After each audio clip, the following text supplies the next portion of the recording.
Assalamualaikum warahmatullahi wabarakatuh. Jumpa lagi dengan aku Mama Dumpling di Curga Official. Terima kasih untuk kalian yang sudah bersedia mengeklik videoku.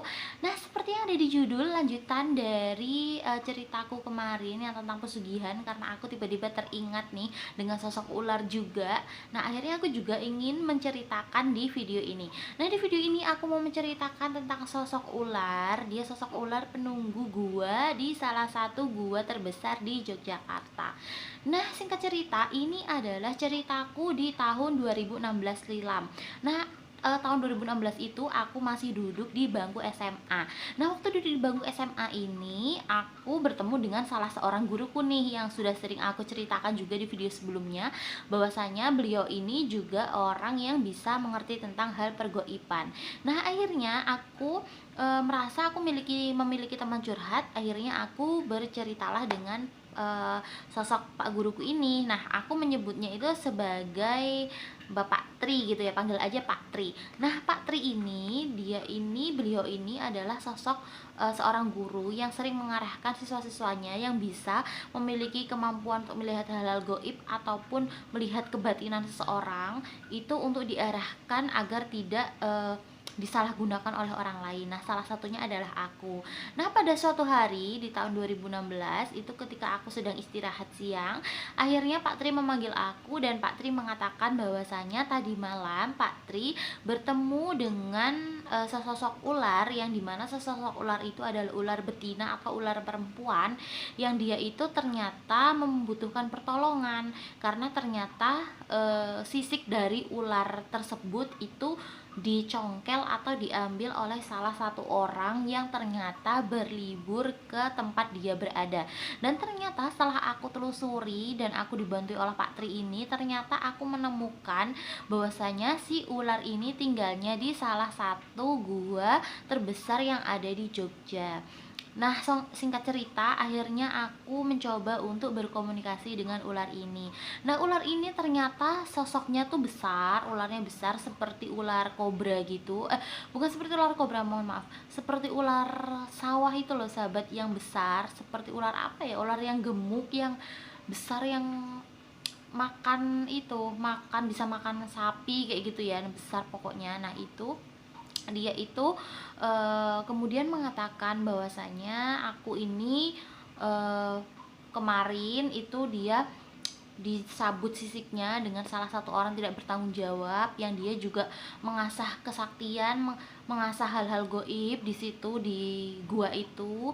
Kemudian si ular ini merasa terganggu dan terusik karena dimanfaatkan untuk hal-hal yang tidak baik. Nah, salah satunya sisiknya itu digunakan untuk melukai ya, untuk menjadi bahan atau untuk menjadi alat untuk melukai seseorang. Nah, si ular ini tadi tidak terima dan dia tidak menginginkan hal itu terjadi. Akhirnya ternyata karena Pak Tri ini tadi guruku bisa berkomunikasi dengan ular itu melalui mimpi, karena sebelumnya Pak Tri ini selalu memiliki keterikatan dengan gua tersebut. Nah, akhirnya benar saja ular itu juga ternyata memiliki keterikatan dengan Pak Tri. Nah, akhirnya Pak Tri tadi bercerita bahwasanya si ular ini meminta pertolongan. Akhirnya aku meminta izin kepada ular tersebut untuk berbagi cerita, meng-sharekan cerita yang pernah aku alami di 2016 lalu itu kepada kalian semua, dan alhamdulillah mendapatkan izin. Nah, pada waktu itu ular itu, penjaga gua itu, dia itu hanya berniat untuk menjaga gua tersebut karena dia sudah bertahun-tahun, beratus-ratus tahun lamanya dia menjaga di gua tersebut. Dulunya ular itu memang ada, sahabat. Jadi ular itu memang betulan ada di dalam gua itu, karena gua itu kan memiliki air ya. Jadi guanya tuh gua bukan gua kering tapi gua berair, dimana terkadang ada orang-orang yang berwisata dan menelusuri gua tersebut. Nah, ular ini memiliki permata di atas kepalanya. Permatanya itu warnanya ungu.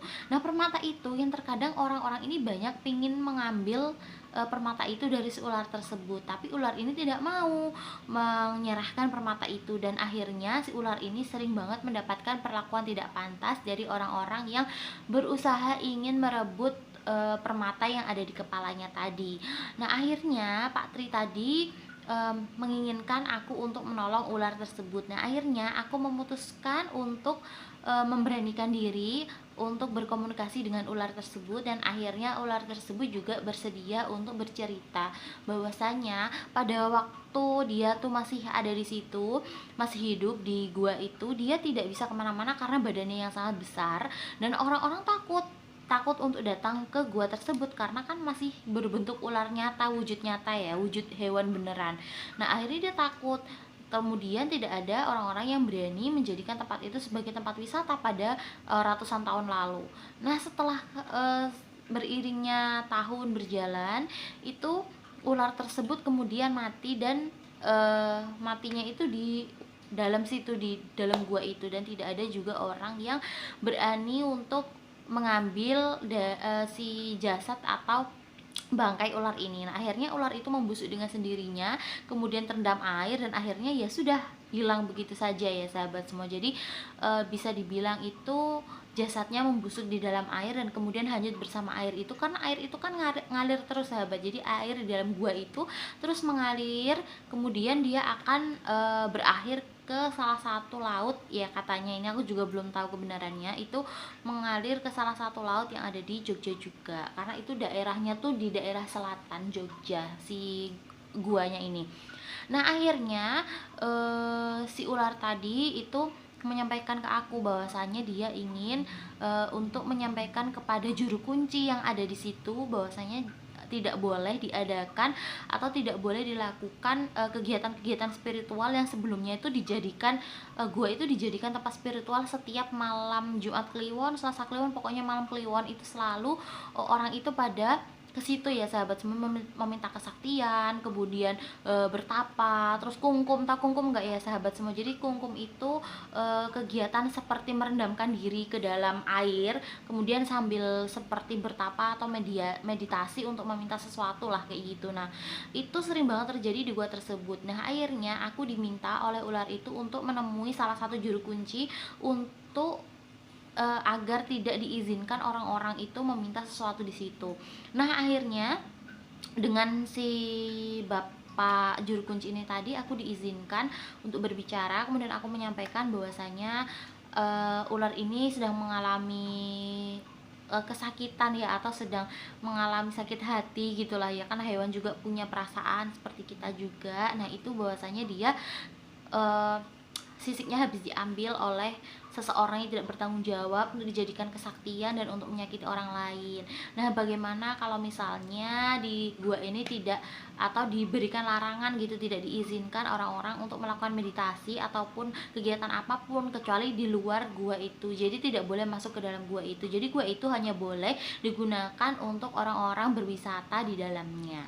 Nah ternyata benar aja, si Pak Juru Kunci ini ya sudah menyetujui bahwasanya daripada nanti terjadi sesuatu, rentetan peristiwa yang tidak kita inginkan terjadi karena si ular ini marah, akhirnya ya sudah diizinkanlah di ACC nih tadi ya, bahwasanya tidak dibolehkan orang-orang untuk melakukan kegiatan meditasi apapun atau apapun yang bersifat gugaiban di wilayah gua tersebut, kecuali hanya untuk berwisata. Nah ternyata banyak orang yang melanggar. Jadi dia bilangnya mau berwisata, ternyata pas sampai di dalam dia itu menyeburkan diri gitu sahabat. Nah ternyata akhirnya si ular itu kembali menghubungi guruku, dan guruku Pak Tri tadi kembali menghubungi aku, dan akhirnya di tahun 2018 aku memutuskan untuk pergi ke gua tersebut. Nah akhirnya aku pergi ke gua tersebut, dan kemudian aku melihat ada dua orang laki-laki nih yang sedang bertapa dan berendam di situ.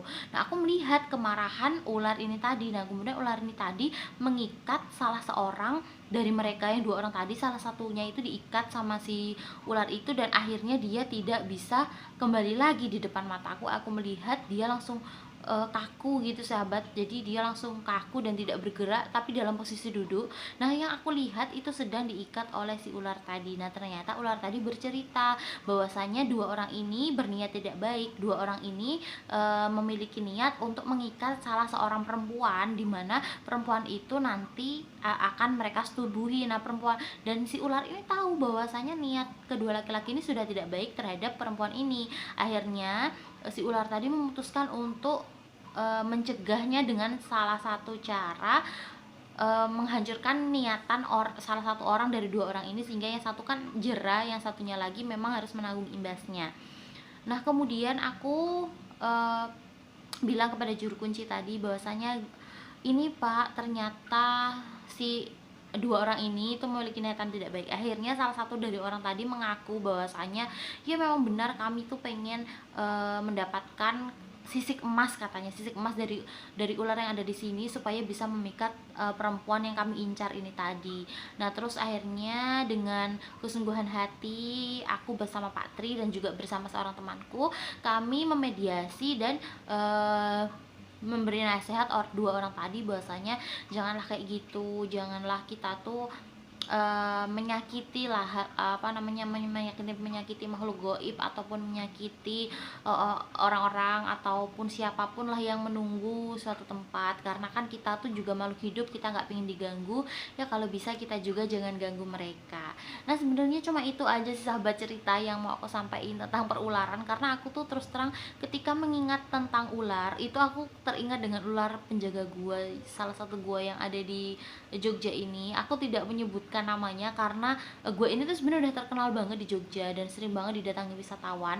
Nah tapi aku takutnya, khawatirnya nih nanti malah disalahgunakan gitu kan. Nah itu pokoknya cerita ular ini tuh menurut aku berkesan banget karena bagaimana perjalanan atau bagaimana cerita sosok makhluk gaib, si ular gaib ini ingin menjaga sesamanya, ingin menjaga manusia seperti kita supaya tidak berlaku jahat, tidak berlaku keji kepada orang lain. Nah semoga bisa jadi pelajaran untuk kita semua, untuk supaya kita juga jangan berlaku jahat dan keji kepada orang lain.